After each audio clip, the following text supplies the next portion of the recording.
Bapak kru sopir.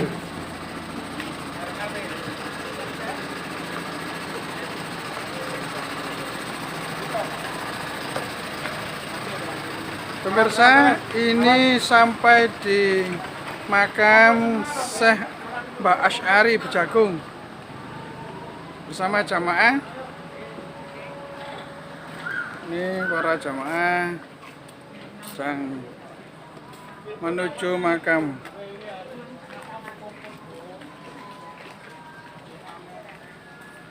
Halo, Aisyah. Ya, pimpinan Maunaka Group.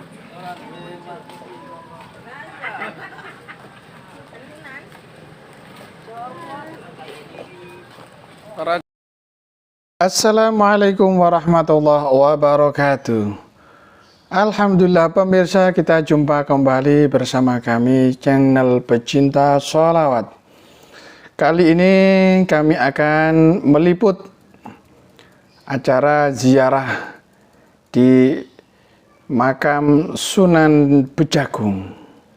Para pemirsa yang dirahmati oleh Allah, mari di sini kami akan bercerita sekelumit tentang sejarah Sunan Bejagung.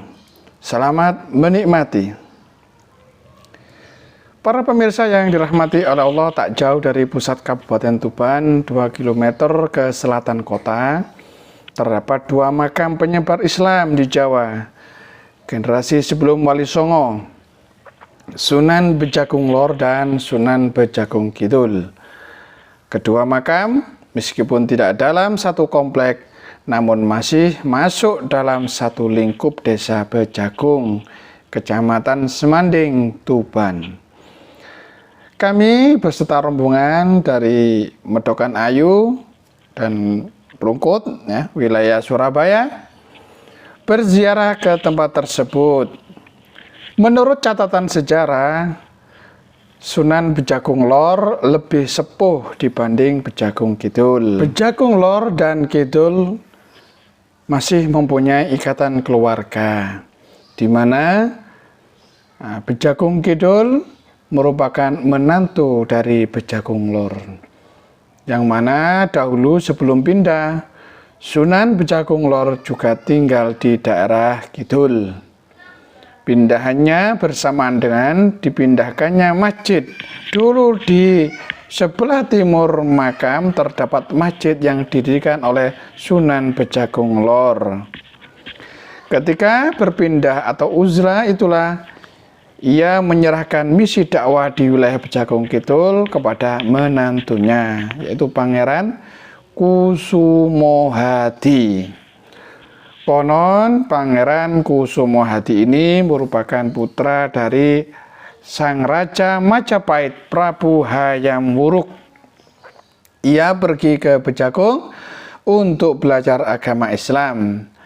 Setelah diterima sebagai santri Sunan Bejagung, Kusumohadi berganti nama menjadi Hasyim Alamuddin.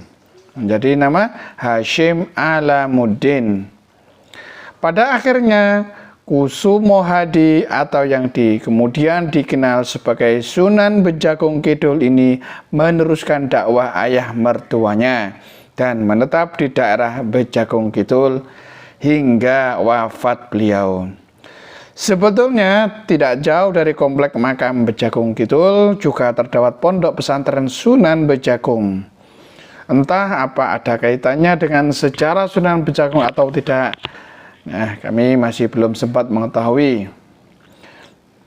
Para pemirsa yang dirahmati oleh Allah, nama asli dari Sunan Bejagung Lor adalah Sayyid Abdullah Asy'ari. Ada pula yang menyebutnya Syarif Asy'ari Baydawi. Namun oleh masyarakat, beliau lebih dikenal dengan sebutan Sunan Bejagung Lor.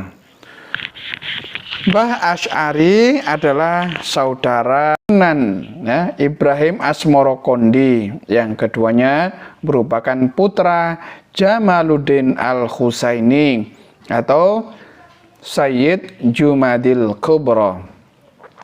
Oleh ayahnya, beliau ditugaskan untuk berdakwah di daerah Kadipaten Tuban. Kedatangan Abdullah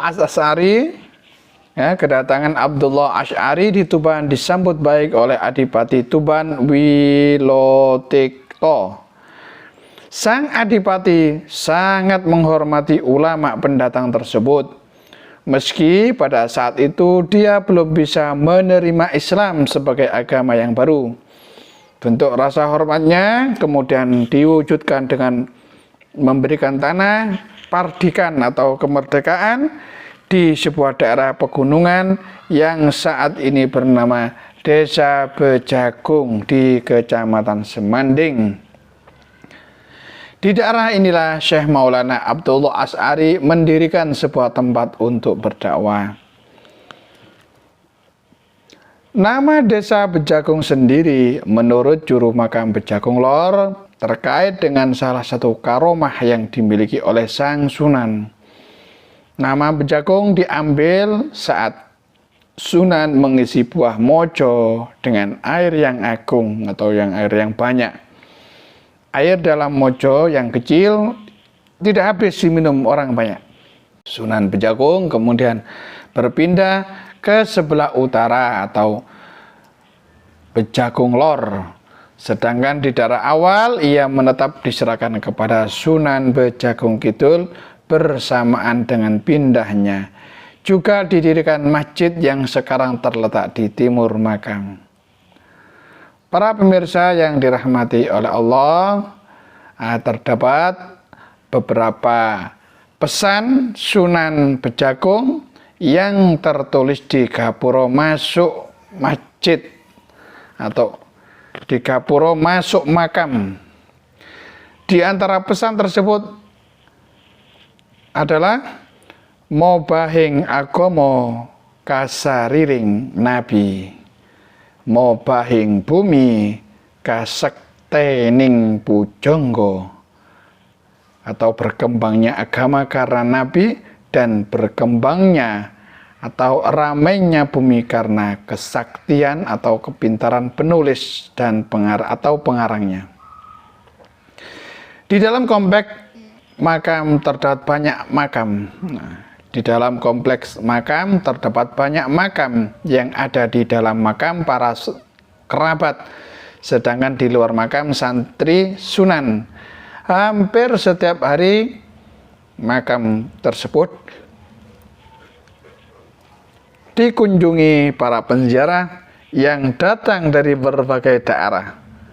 Paling ramai kalau malam Jumat Wage, sedangkan hal diperingati hari Kamis Pahing, bulan besar.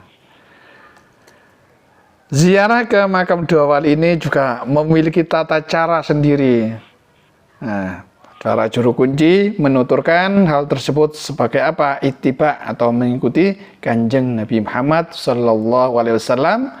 Setiap tamu yang akan bertemu Nabi harus menemui Ali dahulu. Para pemirsa yang dirahmati Allah, inilah sekelumit dari sejarah Syekh Bejagung. Semoga bermanfaat. Assalamualaikum warahmatullahi wabarakatuh.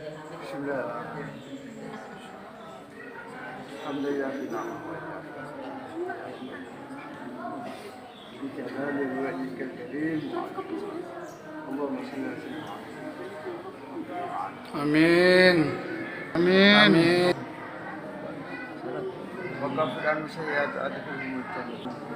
Amin. Amin.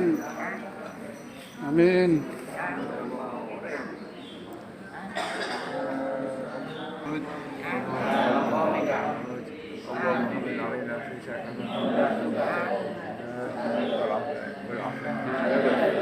Allahumma salli ala sayyidina Muhammad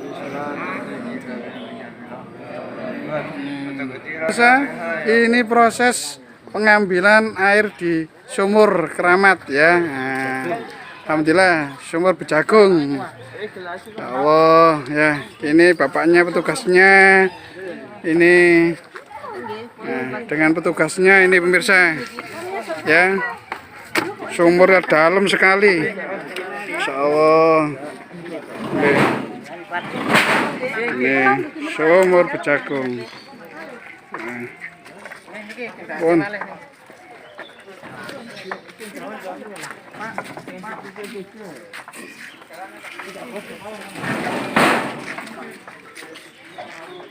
Oh, ini Mbak Male Pak nggih. Jamaah kata soalnya nggih. Niku.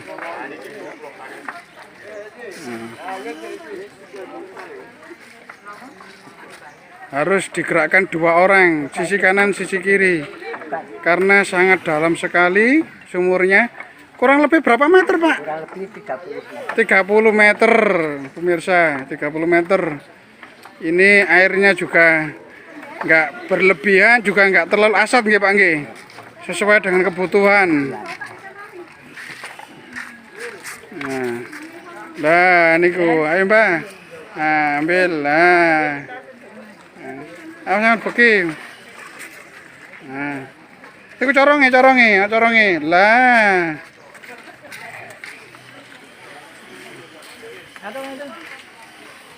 Sumur Gemuling.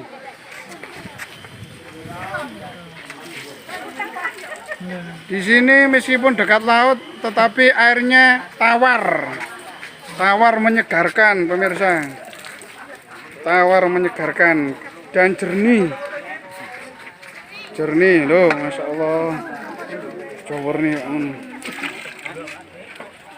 jernih sekali, pemirsa.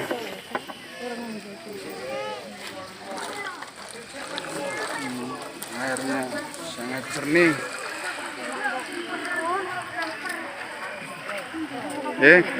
Mbak, matur suwun Mbak nggih. Nggih, hak kabul kajate Mbak. Nggih, assalamualaikum.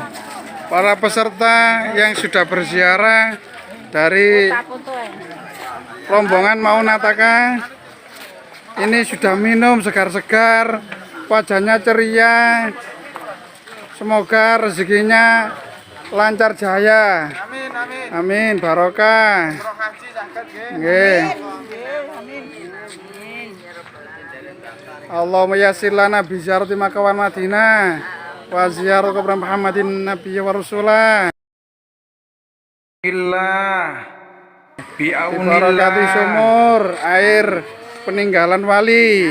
Amin.